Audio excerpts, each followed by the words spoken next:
l'amicale du lycée Émile Duclos a été créée dans les années 1904-1905 par Émile Duclos lui-même. Et il en fut président pendant pas très longtemps, parce que c'était juste après la période de l'affaire Dreyfus. Et comme il avait défendu Dreyfus, il n'était pas très bien accueilli à Aurillac.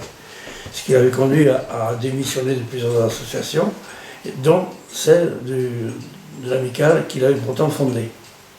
Bon. Cette association de l'amicale a été créée parce que dans les premières décennies, les élèves qui étaient passés par l'amicale, poussés en cela bien sûr par le problème, l'éducation qu'ils recevaient des professeurs, les poussaient à être fiers de leur lycée et à réussir dans leur vie. Et effectivement, les premières promotions qui sortirent du lycée Émile Duclos firent des gens qui réussirent leurs études, leur vie professionnelle et sociale, et ils ont tenu donc à cultiver un petit peu l'esprit qui était le leur, à le faire prospérer, et jusqu'à en faire presque une spécificité, car même encore aujourd'hui, les élèves du lycée Duclos et les anciens élèves sont fiers d'avoir fréquenté le lycée, d'y avoir lié des amitiés, des connaissances, des relations, élaborer ensemble des projets. Et puis tout au long de la vie, ces nouveaux lauréats de Duclos se réunissaient tous les ans au cours d'un banquet qui avait lieu en général au cours du printemps, je crois, et qui était l'occasion pour l'amicale, et ça marquait les élèves, qui était l'occasion pour l'amicale de lever toutes les sanctions de la semaine aux élèves qui avaient fait quelques bêtises.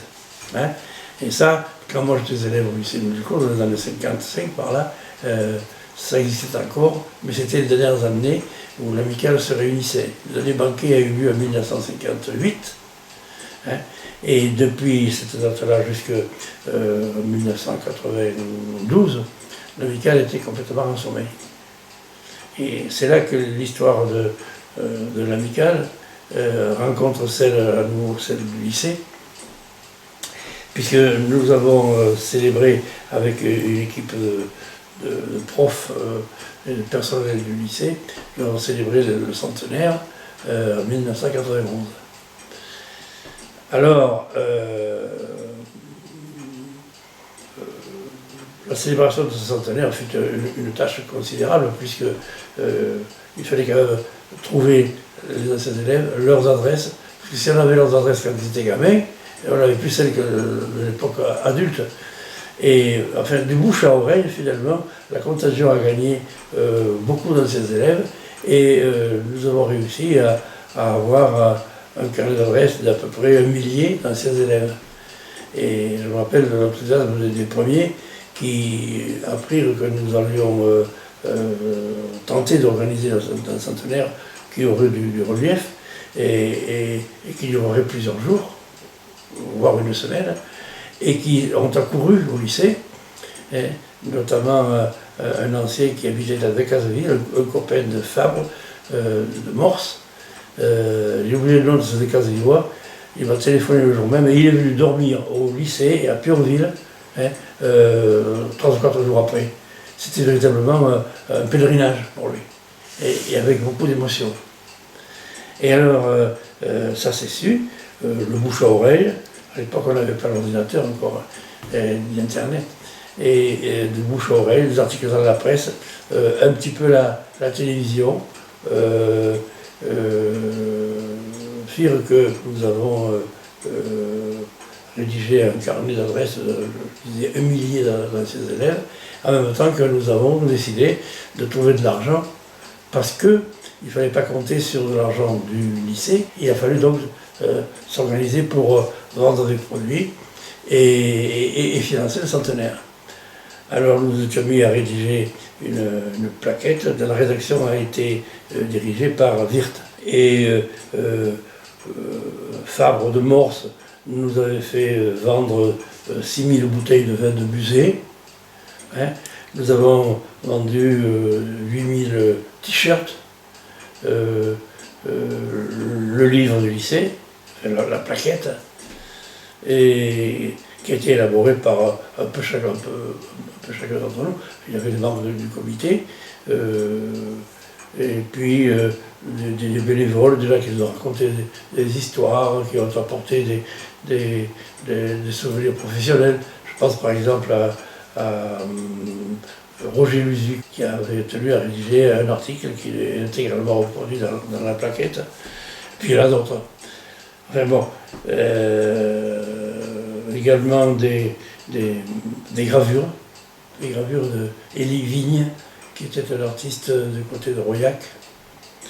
Et puis d'autres choses, ça ne me revient pas à l'instant, mais avec cet argent, nous avons finalement ramassé à peu près 40 millions anciens de bénéfices. C'était pas mal quand même.